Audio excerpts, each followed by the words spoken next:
Hello, and welcome to Ask the EFT Coach. This is your host, Forrest Samnick. I'm a certified EFT practitioner and a licensed psychotherapist coming to you today from an amazingly nice August afternoon in Palm Harbor, Florida. And today our question also comes from Florida, from Leslie in Sarasota.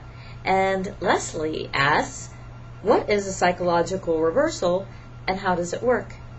And this is an amazing question, very important question, because if by chance your EFT practice isn't working, chances are it's because of a psychological reversal.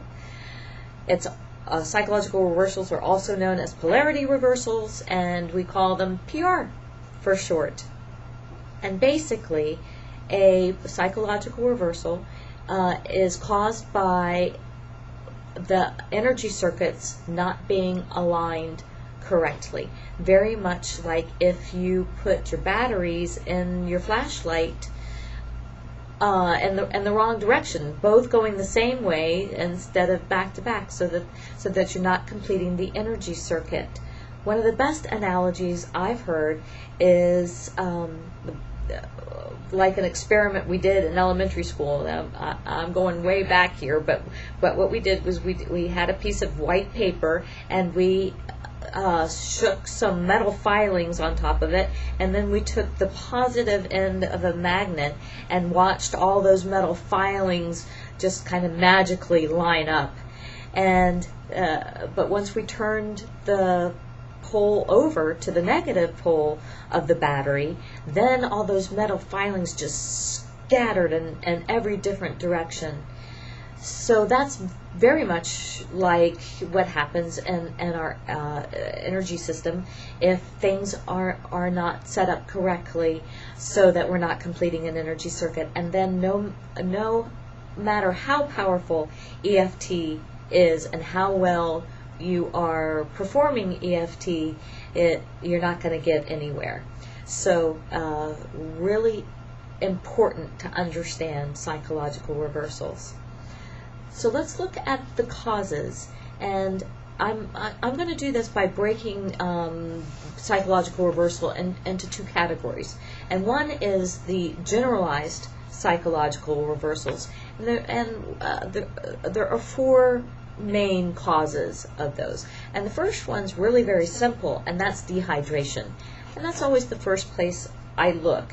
And especially if it's first thing in the morning, for me it's my first session in the morning, I always make sure that my client has had something to drink, and if not, and more than coffee, because coffee is dehydrating, so I'll have them drink about 8 ounces of water, and then have them sip on water throughout our session.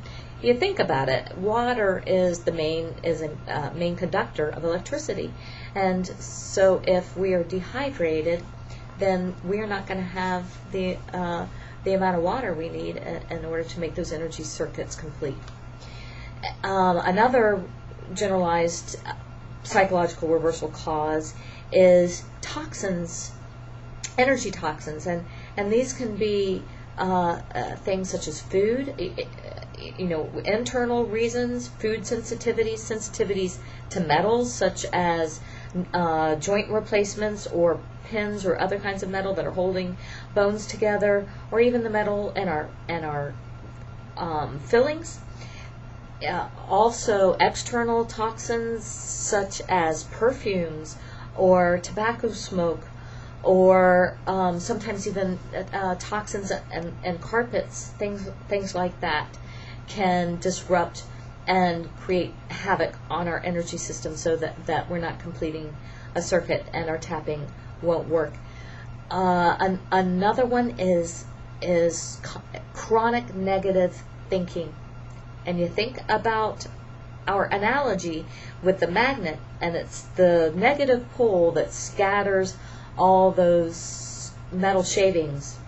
So if we're constantly barraging our energy system with negativity, we are not going to have the completion of the circuit, and our tapping will not work. So how do you get around these? Well, we don't have enough time to go into, especially the toxins. They can be pretty tricky. The dehydration, really easy. Just make sure that you're drinking plenty of water before you start your EFT sessions. We didn't talk about addictions. That addictions themselves, cigarettes, alcohol, just having an addictive personality can also upset the energy setup. The negativity is we can actually tap on the negativity during our setup, and it is the setup when we are tapping on the karate chop that is what is supposed to counteract the psychological reversal, and most of the time it does. However, negative thoughts and toxins can be pretty tricky things. But if you are a negative thinker and everything is always doom and gloom, you can actually tap that. Even though I'm sensitive to all my negative thoughts, I deeply and profoundly love and accept and forgive myself.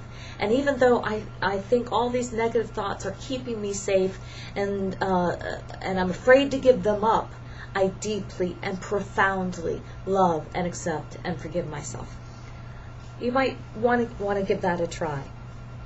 The second type of psychological reversal is the secondary benefit psychological reversal, and this is when our subconscious really wants to hold on to the issue.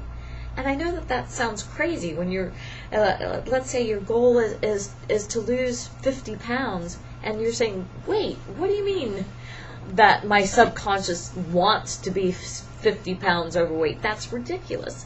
But when you think about it, really what it's trying to do is mostly keep you safe. And there are several, if not many, reasons why losing the weight may not seem safe to your subconscious. Things like if you're looking really sexy in the size 10, size 12 jeans, and you're getting a lot of sexual attention, that may not feel safe. And also, how about your chubby friends may actually reject you if you are no longer chubby like they are, or even your family if most of your family is overweight and you are losing the weight. That may feel threatening to them, and you may get some negative reaction, and that feels uncomfortable. Smoking, the positive gains for smoking may be that's actually a reason that you can take a break during the day. So you can actually leave the office and get a breather from the stresses of the day because you're a cigarette smoker. So there are many ways that your subconscious wants to hold on to an issue. So one of the questions you might want to ask yourself before starting is, what are the downsides of getting rid of this problem? I had a woman come in with some severe back pain not too long ago, and we were working on some depression, but because she was in such pain, that was triggering the depression. And so I asked her if she wanted to work on the pain, and she said no, that she didn't want to get rid of the pain because if she wasn't in pain anymore, that she wouldn't get her disability check. So she was very conscious of it, but of her secondary gain. But oftentimes these are subconscious and we're not aware of them, so we need to ask some powerful digging questions. And part of the reason, if you're not getting the results that you're looking for, and you suggest a psychological reversal, and you're not able to figure out where that's coming from, I highly suggest you work with somebody, a certified practitioner, so that you can work through the psychological reversal and get the results and the relief that you're looking for. So I hope that was helpful for you, Leslie, and all the rest of you who are tuning in and watching this segment of the EFT Coach.